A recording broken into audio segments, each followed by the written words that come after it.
యేసుక్రీస్తు నామములో మీ అందరికీ వందనములు. ఈరోజు దేవుడిచ్చిన అద్భుతమైన మాటలు కీర్తనలు 136 మొదటి చరణం. యెహోవా దయాళుడు, ఆయనకు కృతజ్ఞతాస్తుతులు చెల్లించుడి, ఆయన కృప నిరంతరం ఉండును. ఆమేన్. క్రీస్తునందు ప్రేమైన సహోదరి సహోదరులకు ఈరోజు దేవుడిచ్చిన అద్భుతమైన మాటలు బట్టి మనం దేవుని స్తుతించాలి. ఇక్కడ దేవుని యొక్క వాక్య భాగంలో చూసినట్లయితే యెహోవా దయాళుడు, ఆయన కృతజ్ఞతాస్తుతులు చెల్లించుడి, ఆయన కృప నిరంతరం ఉండునని దేవుని యొక్క వాక్యం రాసింటుండగా దేవుని స్తుతించండి, దేవుని యొక్క నామాన్ని మయపరుస్తూ ముందుకు సాగండి. ఎందుకంటే యెహోవా దయాళుడు, ఆయన కృతజ్ఞతాస్తుతులు చెల్లిస్తూ ముందుకు సాగండి అని మనందరితో మాట్లాడుతుండగా ప్రార్థన చేద్దాం. ప్రార్థన. ప్రేమగల దేవా, మీకు వందనాలు తండ్రి. మీరు ఇచ్చిన అద్భుతమైన మాటలు మీరు స్తుతిస్తున్నాను.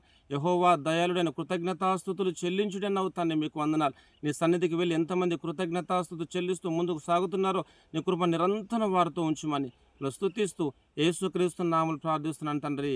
ఆమేన్.